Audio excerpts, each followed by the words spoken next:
मंजिलें उन्हीं को मिलती हैं जो अनवरत जिंदगी में प्रयासों में लगे रहते हैं, और ये प्रयास तभी रंग लाता है जब आप पूरे जुनून के साथ उस क्षेत्र में आगे बढ़ रहे होते हैं। आज एक ऐसे विषय के साथ हम आपके बीच उपस्थित हैं जो युवाओं को हमेशा से प्रेरित करता रहा है। जी हाँ, सिविल सर्विसेज की परीक्षाओं की तैयारियों के लिए हमारे जो युवा पढ़ाई के क्षेत्र में आगे बढ़ रहे हैं, उनका एक सपना होता है कि ये प्रशासनिक सेवा का वो हिस्सा बने, लेकिन ये राह उतनी आसान भी नहीं है जितनी कई बार सोच ली जाती है। आज हमारे बीच दो ऐसे मेहमान मौजूद हैं जिन्होंने ज़िंदगी में तमाम चुनौतियों का सामना करते हुए इस क्षेत्र में न केवल वो आगे बढ़े, बल्कि उन्होंने एक अपना मुकाम बनाया है, और उनके व्यक्तित्व से प्रेरित होकर हमारे आज के युवा जो हैं वो भी इस क्षेत्र में अपना करियर बना सकते हैं। तो इसीलिए आज एक ऐसे विषय के साथ हम आपके बीच उपस्थित हैं। हमारे साथ आज दो मेहमान हैं जिनके साथ हम बातचीत करेंगे। हमारे साथ हैं डॉक्टर हरीश वशिष्ठ जी, जो हरियाणा सरकार में अभी जो है नवचयनित IAS अधिकारी के तौर पर इनका जो है सिलेक्शन हुआ है। और हम आपको बता दें कि वेटरनरी के क्षेत्र में जो है बड़े लंबे समय तक डॉक्टर साहब का जो है अनुभव रहा है, और इस क्षेत्र में उन्होंने अभी न केवल कदम बढ़ाया है बल्कि एक बहुत अच्छे पद पर वो आगे बढ़ते हुए नजर आ रहे हैं। इनके जीवन से किस प्रकार से आप प्रेरित हो सकते हैं, इनके व्यक्तित्व के बारे में आपको बताएंगे। हमारे दूसरे जो मेहमान हैं वो हमारे साथ हैं श्री अंशुमन गर्ग जी, जो अभी जो है चयनित हुए हैं जेल अधीक्षक के तौर पर, और इनका चयन उत्तर प्रदेश में हुआ है। तो ये दो मेहमान हमारे साथ हैं। और अंशुमन जी की बात करें तो ये भी बहुत लंबे समय से IAS की तैयारी, सिविल सर्विसेज की तैयारी में लगातार अनवरत लगे हुए थे, और हम आपको बता दें ये इनकी 7वीं जो है ये जॉब है, जो सरकारी पद के तौर पर ये जो है इतने उच्च पद पर अपनी सेवाएं देने के लिए तैयार है। आप दोनों मेहमानों का बहुत बहुत स्वागत है हमारे स्टूडियो में। जी धन्यवाद। डॉक्टर हरीश वशिष्ठ जी, सबसे पहले हम आपसे जानना चाहेंगे ये जो सफ़र है ये किस तरीके से शुरू हुआ। जैसा कि हमें जानकारी है, हमने अपने तमाम दर्शकों को बताया कि आप वेटरनरी के क्षेत्र में बड़े लंबे समय तक जो है सेवाएं देते रहे हैं। तो इस क्षेत्र से ये प्रशासनिक सेवा की तरफ क्या शुरुआती दौर से आप तैयारी कर रहे थे और कैसे आपका जाना हुआ? जी, मैं 1 जनवरी 1999 को मैंने डिसाइड किया था कि मुझे IAS बनना है। जी, मैंने 4 बार IAS की मेंस परीक्षा दी, 3 बार HCS का भी इंटरव्यू दिया, IFS का इंटरव्यू दिया, लेकिन किन्हीं कारणों से सिलेक्शन नहीं हो पाया। और आखिर अब 21 साल बाद परमात्मा की कृपा से, माता पिता के आशीर्वाद से मुझे ज्वाइनिंग मिली है। जी, डॉक्टर साहब, वेटरनरी के क्षेत्र में कहते हैं कि जॉब के साथ साथ में तैयारी करना कहीं ना कहीं बड़ी चुनौती होती है। तो कैसे समय निकालते थे आप, किस प्रकार से तैयारी? देखिए, जब भी आप जॉब करते हैं तो रिस्पॉन्सिबिलिटी तो होती है, और मैरिज के बाद रिस्पॉन्सिबिलिटी और ज़्यादा बढ़ जाती है। जी, लेकिन हमें अपनी प्रायोरिटीज़ को सेट करना होता है।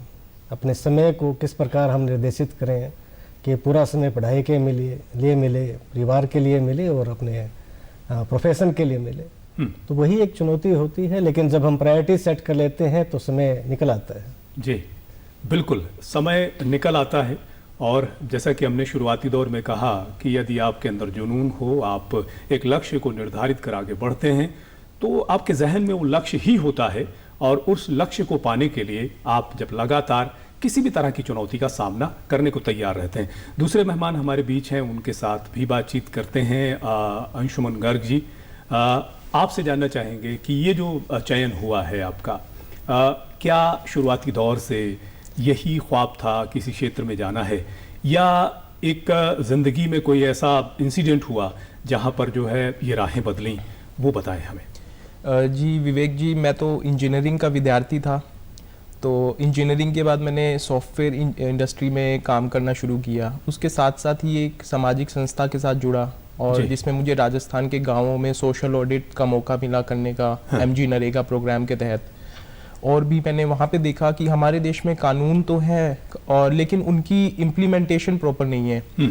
और मैंने देखा कि प्रशासनिक सेवाएं हमारे समाज के उत्थान में एक अहम भूमिका अदा कर सकती हैं जी। तो वहीं से मुझे प्रेरणा मिली और मैंने सरकारी नौकरी की तैयारी शुरू की। और पहला चयन मेरा सरकारी बैंक में हुआ असिस्टेंट मैनेजर के पद पर। उसके पश्चात मैंने सिविल सर्विसेज की भी तैयारी की जिसमें मैंने इंटरव्यू स्टेज तक पहुंचा। और अभी फ़िलहाल मैं उत्तर प्रदेश में ही range forest officer, executive magistrate और जेल अधीक्षक 3 पदों पर चयनित हूँ, जिसमें से कि मैं जेल अधीक्षक का पद ज्वाइन करूँगा क्योंकि जेल्स में बहुत काम करने का स्कोप है और ये मेरे रुचि का भी पद है। बिल्कुल। जेल की बात कर दी जाए तो जेल की बात करें तो तमाम अपराधी जो है वहाँ होते हैं। एक बड़ी चुनौती जो वहाँ होती है वो ये होती है कि समाज की मुख्य धारा के साथ आप उन्हें कैसे जोड़ पाएं, और ये चुनौती आपके सामने भी होगी। क्या जहन में किस तरह की विचारधारा आप लेकर चल रहे हैं? मेरा इसमें एक लक्ष्य रहेगा कि जो भी वहाँ पे लोग रहेंगे उनमें एक सकारात्मक सोच का विकास किया जाए ताकि उनका मानसिक विकास हो, समाज की मुख्य धारा में उन्हें जोड़ पाएं जी। इससे हमारे समाज में भी हमारे जो देश के विकास के योगदान में वो भी लोग हिस्सा बन सकें। तो इसके लिए ज़रूरी है कि उनके मानसिक विकास के लिए हम उन्हें मेडिटेशन करवाएं। जैसे कि मैं पर्सनली विपश्यना साधना करता हूँ तो वो देखा जाएगा वहाँ पे कैसे उसको अप्लाई किया जा सकता है। उनके स्किल पे वर्क किया जाएगा, उन्हें कोई ना कोई एक स्किल दिया जाएगा। तो ये मेरी प्राथमिकताएं रहेंगी एज ए जेल अधीक्षक। उत्तर प्रदेश की बात करें, आपका चयन वहाँ हुआ है तो उत्तर प्रदेश जो है, हालांकि योगी सरकार के बाद काफ़ी बदलाव वहाँ कानून व्यवस्था में देखने को मिलते हैं, लेकिन आपराधिक पृष्ठभूमि की बात की जाए तो काफ़ी किसी दौर में वहाँ बड़ा ग्राफ हुआ करता था। तो वो भी एक बड़ी चुनौती कहीं ना कहीं आपके लिए ज़रूर होगी कि बड़े अपराधी जो हैं वो होंगे और उन्हें वो जब जेल में अपनी सज़ा काट कर बाहर आएँ तो उनके लिए भी एक चुनौती ये होती है कि समाज उन्हें एक्सेप्ट नहीं कर पाता है। कहीं ना कहीं उनके जहन में, उनके नज़रिए में वो बदलाव नज़र आता है। तो अंशुमन जी, इस बारे में क्या सोचते हैं आप? जी, आपने बिल्कुल सही कहा कि जो भी एक कैदी है वो बाहर आता है जेल से, चाहे वो अंडर ट्रायल ही रहा हो, उसकी सज़ा प्रूव ना हुई हो, लेकिन एक सोशल स्टिग्मा अटैच हो जाता है कि ये जेल में रह के आया, समाज उसे एक्सेप्ट नहीं करता। ऐसे में कैदी को मानसिक रूप से स्ट्रॉन्ग होना होगा। उसे ये समझना होगा कि मेरी ज़िंदगी, पहले वाली ज़िंदगी इतनी अच्छी नहीं रही है, लेकिन मैं आने वाली ज़िंदगी में एक पॉजिटिव एग्जाम्पल सेट कर सकता हूँ और समाज फिर उसे इंटीग्रेट और एक्सेप्ट करता है, उसको भी तवज्जो देगा समाज। तो ऐसे में हम जेल में हमारा लक्ष्य यही रहेगा कि उसे स्किल प्रोवाइड की जाए, उसे मानसिक रूप से स्ट्रॉन्ग किया जाए और एज अ सोसाइटी भी हमें ग्रो करना होगा कि जो अपराधी पहले था वो अब अपराधी अपनी सजा काट के आ चुका है। ऐसे में महात्मा गांधी जी ने भी बोला है कि हमें अपराधी से घृणा नहीं करनी चाहिए, अपराध से घृणा करनी चाहिए। तो एज अ समाज हमें भी बदलना होगा और उन्हें एक्सेप्ट करना होगा और मुख्य धारा में लाना होगा। बिल्कुल, उसके लिए जो है सभी को इस दिशा में काम करने की जरूरत है। डॉक्टर हरीश वशिष्ठ जी, बहुत से युवा इस कार्यक्रम को देख रहे हैं और जैसा कि हमने कहा कि इस कार्यक्रम के माध्यम से, बातचीत के माध्यम से हम चाहते हैं कि हमारे तमाम युवा साथी भी प्रेरित हों जो सिविल सर्विसेज के क्षेत्र में आना चाहते हैं। किस प्रकार की रणनीति इस क्षेत्र में आगे बढ़ने के लिए, सफलता पाने के लिए होनी चाहिए, आप अपने अनुभवों के आधार पर बताएं। देखिए, सबसे पहले आप अपने पॉजिटिव और नेगेटिव पॉइंट्स को आइडेंटिफाई कीजिए जी। What are your strength and what are your weakness, that should be crystal clear to you. Then keeping in mind your own situation, आप ये एनालाइज करें कि क्या मैं स्ट्रेटजी अपनाऊं, किस प्रकार मैं आगे बढ़ूं। हाँ। जैसे मैं गांव में पैदा हुआ, मैं कभी किसी प्राइवेट स्कूल में नहीं गया जी। तो मुझे पता था कि पारिवारिक जो पृष्ठभूमि थी कि सबसे पहले मुझे एक जॉब सिक्योर करनी है ताकि मैं सेल्फ डिपेंडेंट हो जाऊं पहले। तो मेरी यही राय है, खासतौर पे जो लोअर मिडिल क्लास से जो बच्चे आते हैं या मिडिल क्लास के जो बच्चे, सबसे पहले अपने लिए एक जॉब सिक्योर करें जी। क्योंकि आईएएस का सफ़र बहुत लंबा है, 10 से 15 लाख लोग इस एग्ज़ाम को देते हैं और सफलता का जो रेशियो है वो बहुत कम है। तो ऐसे में सब कुछ इस दाव पे ना लगाएं, अपने लिए ऑप्शंस रखें। सबसे पहले जॉब सिक्योर करें, फिर एक रणनीति बनाई। जैसे मेरे पास समय की कमी थी तो मैंने अपने सभी नोट्स को अपनी ही आवाज़ में रिकॉर्ड कर लिया था, बहुत सुंदर। और उसको जब भी मैं ट्रैवल कर रहा होता या जी। कोई ऐसी ड्यूटी थी जहाँ पे केवल मेरी फिजिकल प्रेजेंस की जरूरत थी तो मैं उनको सुनता रहता था। तो याद करने में आसानी होती है, डिफ़िकल्ट पार्ट को आप जल्दी आसानी से याद कर सकते हैं। बिल्कुल। तो इस तरह की छोटे छोटे टिप्स हैं। आप ट्रैवल कर रहे हैं तो न्यूज़ को सुने, दूरदर्शन पे जो न्यूज़ आती हैं और ऑल इंडिया रेडियो पे जो न्यूज़ आती है बहुत ही कॉम्प्रिहेंसिव होती हैं और बहुत क्लियर होती हैं, उनमें कोई बायसनेस नहीं होती है। तो मैं हमेशा दूरदर्शन और आकाशवाणी पे ही न्यूज़ को सुनता हूँ। They are most authentic news जी। एंड उनके साथ आप अनप्रोडक्टिव जो काम है वो भी कर सकते हैं, पेस्ट कर सकते हैं, आप सेविंग वगैरह उनके साथ कर सकते हैं। खासतौर पे जब 8 से 10 घंटे पढ़ते हैं आप तो आकाशवाणी भी बड़ा अच्छा माध्यम है, आंखें नहीं थकती रेडियो पे आवाज़ जब आप न्यूज़ सुनते हैं। तो इस तरह से आप अपने समय का मैनेजमेंट करें तो इतना मुश्किल भी नहीं है ये। जी बिल्कुल। अतिरिक्त सचिव हरियाणा सरकार, एक अहम जिम्मेदारी दी गई है, आपके कंधों पर है। किस तरह से बदलाव की ओर बढ़ेंगे? क्या व्यवस्था में आप जब आए होंगे क्षेत्र में तो कुछ ना कुछ जहन में ज़रूर चल रहा होगा कि इस तरह के बदलाव मैं करूंगा जो मेरे अधिकार क्षेत्र में आता है, तो वो ज़रूर बताएं। देखिए, मेरा जो फोकस होगा वो ऑनेस्टी, इंटीग्रिटी, ट्रांसपेरेंसी और एफिशिएंसी पे होगा जी, ताकि चीज़ों को जितना संभव हो हम सरल बना पाएँ। Ease of life as the basic that is to be provided to everybody. सभी सर्विसेज को हम ऑनलाइन करवाने की कोशिश करेंगे। हमारे आदरणीय ACS महोदय TVSN प्रसाद सर के जो भी निर्देश होंगे इस बारे में उनको हम फॉलो करेंगे ताकि एफिशिएंसी हम वर्किंग में लेके आ पाएँ, ट्रांसपेरेंसी लेके आ पाएँ, और there would be always a policy of zero tolerance for corruption also. तो इन सब चीज़ों का ध्यान रख करके हम आगे बढ़ेंगे। बिल्कुल। डॉक्टर साहब, राज्य सरकार की सेवा से आप जो है भारतीय प्रशासनिक सेवा तक गए, ये जो प्रक्रिया है ये हमारे युवा साथियों को समझाएं, क्या व्यवस्था है, किस तरीके से ये चयन होता है? देखिए, जब आप ऑल इंडिया सर्विसेज में जाते हैं, आप IAS में जाते हैं तो 3 तरीके हैं जिससे आप IAS बन सकते हैं। पहला ओपन कॉम्पिटिटिव एग्जाम है जो ग्रेजुएशन के बाद जो सभी बच्चे देते हैं, सबको इसके बारे में पता है। दूसरा जो स्टेट सिविल सर्विसेज से जो IAS बनते हैं प्रमोशन के द्वारा जी, और तीसरा होता है नॉन स्टेट सिविल सर्विसेज जो क्लास 1 एम्प्लॉय होते हैं स्टेट के, उनसे जो IAS बनते हैं जी। मेरा इस कैटेगरी से चयन हुआ है, नॉन स्टेट सिविल सर्विसेज से अपॉइंटमेंट बाय सिलेक्शन के द्वारा जी।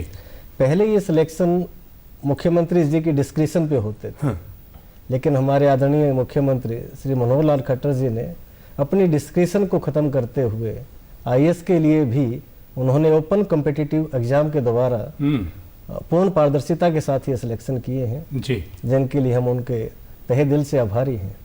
और जिस प्रकार उन्होंने HCS और IAS में अपनी डिस्कशन खत्म करके एक प्रशासनिक सुधार के लिए भी बहुत बड़ा क्षेत्र खोला है, क्योंकि अब सभी क्लास 3 एम्प्लॉइज जो HCS बनते थे जी, और क्लास 1 एम्प्लॉइज जो IAS बनते थे, वो अपने जो ACRs हैं, अपने सर्विस रिकॉर्ड के प्रति और ज़्यादा गंभीर होंगे जी। मुख्यमंत्री जी ने सबके लिए एक रास्ता खोला है कि जो भी मेधावी है, जो मेहनत करता है, जिसका सर्विस रिकॉर्ड अच्छा है, वो भविष्य में HCS या IAS बन सकते हैं ओपन कॉम्पिटिटिव एग्जाम के द्वारा जी। इसके लिए हम माननीय मुख्यमंत्री जी और मुख्य सचिव हरियाणा श्री शिवराज कौशल जी के बहुत आभारी हैं कि उन्होंने इस प्रोसेस में आने वाले सभी बाधाओं को ख़त्म किया और इस प्रोसेस को अंजाम दिया। बिल्कुल, जाहिर तौर पर इस तरह के जो फैसले होते हैं वो ऐसे विद्यार्थियों के लिए कहीं ना कहीं बहुत लाभकारी सिद्ध होते हैं जो अपनी मेहनत और लगन के बल पर ज़िंदगी में अपना मुकाम बनाना चाहते हैं।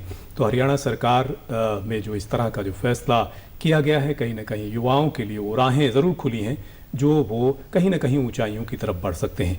अंशुमन जी, आपसे हम जानना चाहेंगे, जैसा कि डॉक्टर साहब ने कहा कि किस चीज़ को याद करने के लिए ऑडियो फॉर्मेट में वो उसे बड़ी सहजता से कहीं ना कहीं रख लेते थे, आपने किस तरह की रणनीति अपनाई और क्या जो है तैयारी के लिए चीज़ें बेहतर तरीके से याद रह सकें, उसके लिए क्या किया आपने? जी, सिलेबस तो पहाड़ जैसा है, जी। तो सिलेबस को याद रखना काफ़ी कठिन रहता है। हाँ। तो ऐसे में मेरी रणनीति थी नोट्स बनाना। मैं 3 लेवल पे नोट्स बनाता था। जी। उदाहरण के तौर पे कोई अगर किताब 300 पेजेस की किताब है, हाँ। तो उसे मैं पहले 30 पेज में नोट्स बना लेता था जी। और उसको फर्दर फिर मैं 3 पेजेस में नोट्स बनाता था। तो 30 पेज में एग्ज़ाम से 1 हफ्ता पहले रिवाइज करता था और 3 पेज एग्ज़ाम से 1 या 2 दिन पहले। तो इससे कहीं ना कहीं एक सेल्फ कॉन्फिडेंस आता था, तो और चीज़ें याद भी रहती थी। दूसरा, सही किताबों का चयन।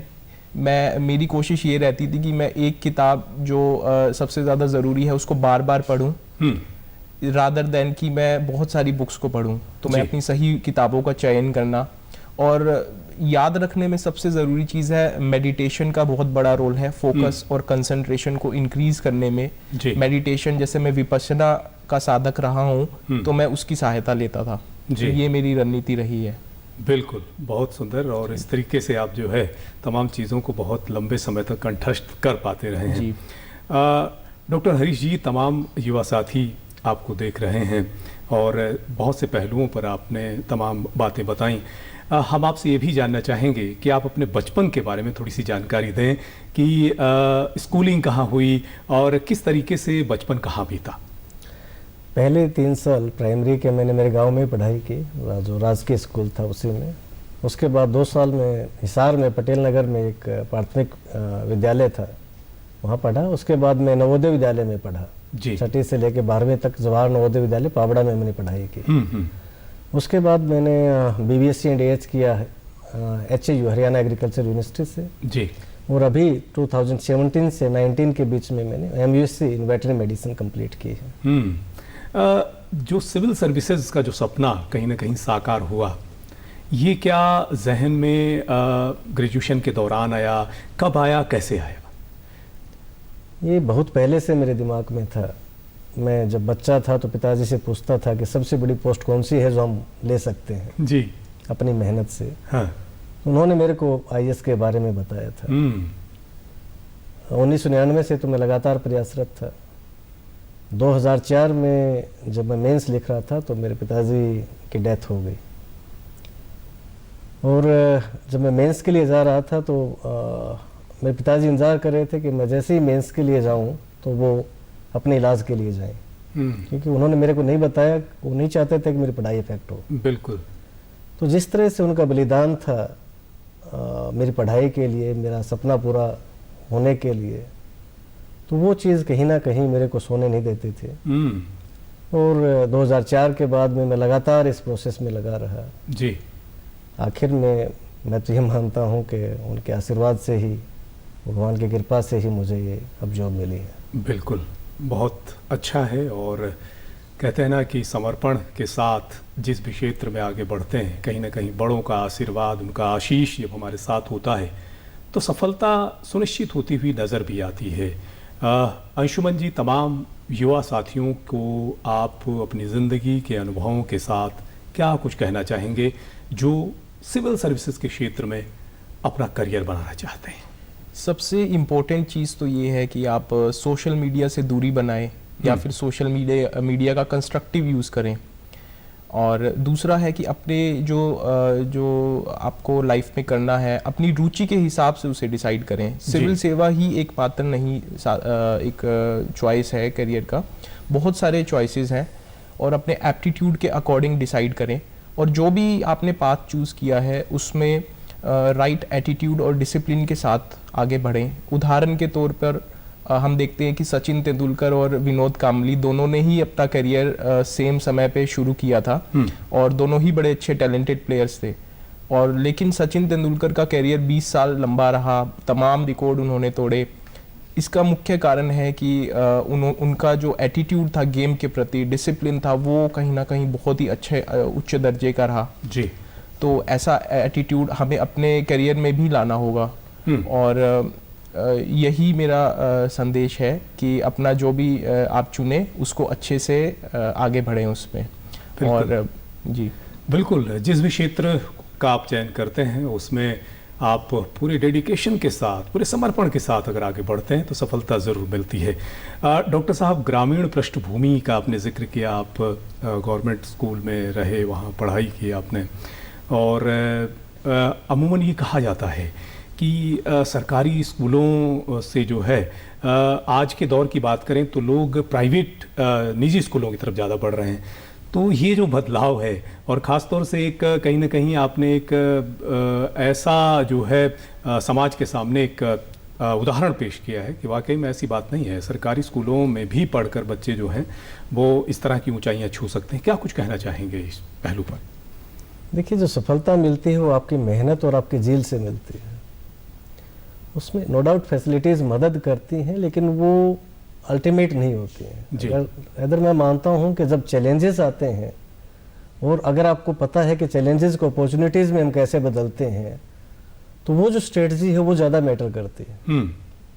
मेरी लाइफ में मैंने देखा है, जब फैसिलिटीज़ कम थी तो मैं अच्छा कर पाया जी, रेदर जब फैसिलिटीज़ थोड़ी बढ़ी तो उतने अच्छा नहीं कर पाया। हाँ। तो जो चैलेंजेस जो होते हैं वही आपको आने वाली जो लड़ाई है, जो फाइट है, उसके लिए तैयार करते हैं। चैलेंजेस को हमेशा पॉजिटिव लें और ये माने कि ये हर चैलेंज के साथ उसका सॉल्यूशन भी है और उसी में आपकी सफलता भी निहित है। बिल्कुल। डॉक्टर साहब, ज़िंदगी में बहुत से ऐसे पड़ाव आए होंगे जब कहीं ना कहीं निराशा हावी होती हुई नज़र आई होगी। वो जो समय था उसको कैसे आपने मैनेज किया, ये बहुत इम्पॉर्टेंट है, क्योंकि हमारे युवा साथी कभी कभी जो है बहुत से ऐसे पड़ाव आते हैं जब अवसाद की दृष्टिगत बहुत जो है वो टूटते हुए नज़र आते हैं। वो ज़रूर बताएं। एक तो ये कि हमें शिक्षित होना है, लिटरेट नहीं होना है। There is a difference between to be educated and to be literate है। जब हम एजुकेटेड होते हैं तो that means we are getting literacy with proper moral values, proper ethical values जी। जो आपकी मोरल वैल्यूज़ और इथिकल वैल्यूज़ हैं वो आपको जो मुश्किल समय में बचा के रखते हैं, उसको फेस करना सिखाते हैं। उन पे फोकस रखिए जी, परमात्मा पे पूरा विश्वास रखिए। तो मैं भी 2004 से लेकर 15 तक थोड़ा मुश्किल समय था। हाँ। 15 के बाद मैंने एक प्रार्थना शुरू की 2 मिनट की, that was just a thank giving to God. भगवान को सुबह से केवल 2 मिनट के लिए मैं हर उस चीज़ के लिए थैंक्स बोलता था जो मेरे पास थी, और उसके बाद चीज़ें एकदम बदली मेरी लाइफ में, मेरी पर्सनल लाइफ में भी, मेरी प्रोफेशनल लाइफ में भी, सामाजिक लाइफ में भी। तो जब हम अपने आप को पूर्णतः भगवान को समर्पित कर देते हैं तो then he takes care for you जी। वो आपके लिए अपने सभी डिसीजंस लेते हैं, वो आपके लिए सभी फैसिलिटीज़ प्रोवाइड करते हैं। तो to be honest we should do work hard and then surrender ourself to God. That is the best strategy to live good life. बिल्कुल। तमाम युवा साथियों को क्या संदेश देना चाहेंगे, क्या कहना चाहेंगे जो खास तौर से सिविल सर्विसेज के क्षेत्र में, प्रशासनिक सेवाओं में आना चाहते हैं? एक तो आप स्मार्ट हार्ड वर्क कीजिए। आपको पता होना चाहिए कि क्या पढ़ना है और क्या नहीं पढ़ना है। ग्रीन एरियाज पे फोकस कीजिए, प्रॉपर स्ट्रेटजी अपनाइए जी। हर किसी की स्ट्रेटजी अलग होती है। मेरी स्ट्रेटजी हो सकता है किसी दूसरे को काम ना आए, क्योंकि उसकी अपनी चैलेंजेस हैं, उसकी अपनी अपॉर्चुनिटीज़ हैं, उसकी अपनी स्ट्रेंथ और वीकनेस हैं। सबको आइडेंटिफाई करके आप अपनी स्ट्रेटजी बनाइए जी। अपने आप से सबसे पहले ऑनेस्ट रहिए। अगर आप अपने आप से ऑनेस्ट हैं, समय पे अपने काम को पूरा करते हैं, तो सफलता ज़रूर मिलती है। जब भगवान कृष्ण ने गीता में कहा कि कर्मण्यवाधिकारस्ते मा फलेषु कदाचन, कई लोग कहते हैं कि ये कैसे संभव है कि कर्म किए जाओ और फल की इच्छा ना करो जी। लेकिन जब आप गहरे से उस लाइन को पढ़ते हैं तो उसमें लिखा है कि कर्म करो, फल की इच्छा करने की जरूरत ही नहीं है, क्योंकि फल तो मिलेगा ही मिलेगा। बिल्कुल। That is bound to come to you जी। आपकी मेहनत कभी खराब नहीं जाएगी, किसी की भी खराब नहीं जाती है। तो जो भी आप मेहनत करेंगे उसका फल आपको मिलेगा ही मिलेगा। बी पेशेंट और ध्यान रखिए कि आप अच्छा करते जाएं, ऑनेस्टी रखिए, आपको जरूर सफलता मिलेगी। बिल्कुल। तो लगातार परिश्रम और लक्ष्य की तरफ निगाहें रखते हुए आप चुनौतियों का न केवल सामना कर पाते हैं, बल्कि ज़िंदगी को उस मुकाम तक ले जाने में सफल भी होते हैं जो सपने, जो ख्वाब आप अपनी आंखों में लेकर आगे बढ़ते हैं। आज सिविल सर्विसेज की तैयारियां किस तरीके से करें, चुनौतियां किस प्रकार की क्षेत्र में हैं, इसी विषय को लेकर हम बातचीत कर रहे थे। हमारे साथ दो मेहमान जो अभी हाल ही में सिविल सर्विसेज के लिए चयनित हुए हैं, उनकी ज़िंदगी के अनुभव आप तक पहुँचे, जिसका लाभ, फ़ायदा कहीं ना कहीं हमारे युवा साथियों को ज़रूर मिलेगा जो इस क्षेत्र में आगे बढ़ना चाहते हैं। डॉक्टर हरीश वशिष्ठ जी, आपका बहुत बहुत शुक्रिया, धन्यवाद। और अंशुमन जी, आपका बहुत बहुत शुक्रिया, आपने अपनी ज़िंदगी के अनुभवों को हमसे साझा किया। बहुत जी, धन्यवाद। धन्यवाद।